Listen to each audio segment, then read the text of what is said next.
자살 징후를 알아차리고 한 생명을 지키는 방법. 어제까지 멀쩡했던 사람이 왜 갑자기라는 말을 자주 듣습니다. 과연 그 사람이 어제까지 멀쩡했을까요? 대부분의 경우 비극은 결코 갑자기 오지 않습니다. 생명은 그 무엇보다 소중합니다. 그 소중한 생명을 포기하려는 생각을 쉽게 할 수 없습니다. 그럼 언제 그런 생각을 할까요? 고통이 생명의 가치를 넘어설 만큼 거대해졌을 때입니다. 그들은 절망의 끝에서 가만히 있지 않습니다. 의식적으로든 무의식적으로든 주변 사람들에게 끊임없이 신호를 보냅니다. 힘들다, 살기 싫다라는 말을 자주 합니다. 이 말들이 가벼운 하소연처럼 들릴 수도 있어 무시하곤 합니다. 하지만 전문가들은 이때가 중요하다고 합니다. 힘들다, 살기 싫다라는 말을 처음 듣고 놀랐던 사람도 시간이 지나면서 익숙해집니다. 그 익숙함이 결국 큰 경고음을 놓치게 만드는 경우가 많습니다. 힘들다, 살기 싫다라는 말은 사실 제발 나를 좀 잡아달라는 절박한 부탁입니다. 누군가 이 말을 여러 번 반복한다면 그건 살고 싶지 않다는 뜻이 아닙니다. 도움을 요청하는 절박한 표현입니다.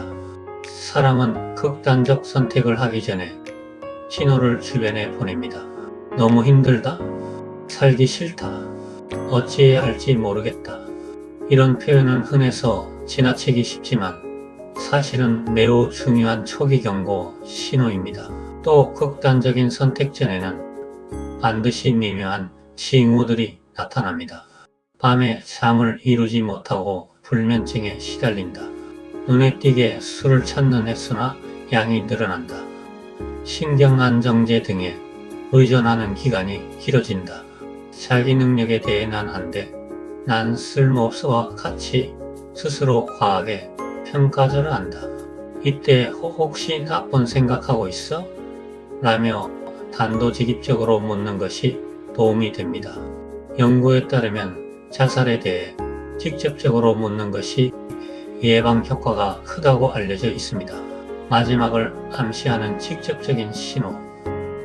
오랫동안 고통을 견디다 자살을 결심한 사람의 특징이 있습니다. 표현 방식이 뚜렷해지고 구체적으로 변합니다. 죽으면 나 꼴딱 말고 산에 뿌려줘. 이건 마지막 전화야. 주변을 정리하기 시작합니다. 자신이 아끼던 물건을 친구나 지인에게 너 가져라며 나눠주기 시작합니다.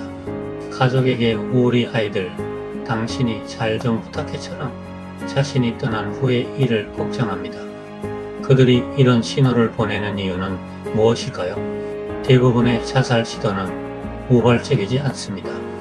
그들은 이미 오랫동안 어려움에 부딪히고 고통 속에서 허우적거리고 있었습니다. 경제적 파탄, 가정폭력, 배우자의 외에도 심한 우울감, 학업, 진로 실패, 질병과 노년의 고통 등으로 말입니다. 생명은 누구에게나 소중합니다. 스스로 목숨을 끊겠다는 생각은 그 소중함보다 고통이 너무 커졌다는 신호입니다. 극단적인 선택은 마지막까지도 살아보려는 노력이 실패했을 때 나타나는 행동입니다. 위험 신호를 감지했다면 가장 중요한 것은 제대로 들어주는 것입니다.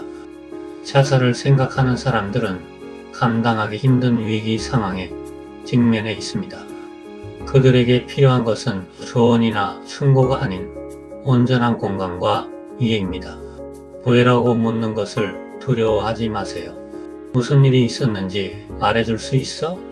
라고 물어보세요. 그들의 고통에 깊은 관심을 표현하는 것이 중요합니다. 최고의 경청은 호응입니다. 아, 그랬구나.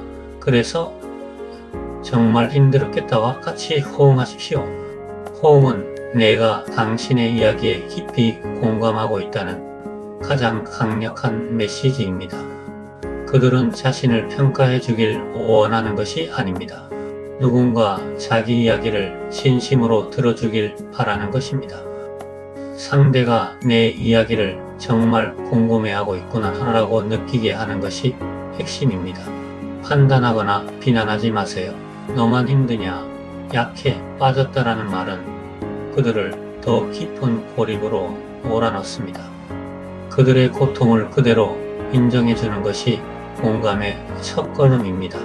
때로는 가까운 가족이나 친구의 조언이 오히려 역효과를 낼 수 있습니다. 특히 갈등의 원인이 가족일 경우에는 더욱 그렇습니다. 이때는 제3자의 객관적인 도움이 절실합니다. 자살 위험을 감지했다면 망설이지 말고 전문가의 도움을 요청해야 합니다. 상담사나 전문의의 조언은 객관적인 진단입니다. 그 조언을 당사자가 더 이성적으로 받아들일 수 있습니다.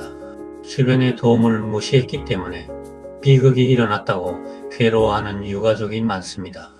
그때 그 말을 진지하게 들었다면라는 자책은 이미 늦습니다. 우리의 작은 관심이 한 생명을 지켜낼 수 있습니다. 망설이지 말고 행동하십시오. 가장 강력한 예방책은 살아야 할 이유를 심어주는 것입니다. 자살을 생각하는 사람들의 가장 큰 공통점은 미래가 보이지 않는다는 것입니다. 내일을 꿈꿀 수 없는 사람에게 오늘은 그저 견뎌야 할 지루하고 무의미한 시간일 뿐입니다. 이 과정이 반복되면 살아야 할 이유가 사라지게 됩니다. 권태감과 무의미함은 감정을 통제하는 힘을 잃게 만듭니다. 절망의 촉수에서 벗어나기 위해 극단적인 선택을 합니다. 그렇다면 우리가 할 일은 명확합니다. 그들에게 삶의 목적과 의미를 다시 알려주어야 합니다.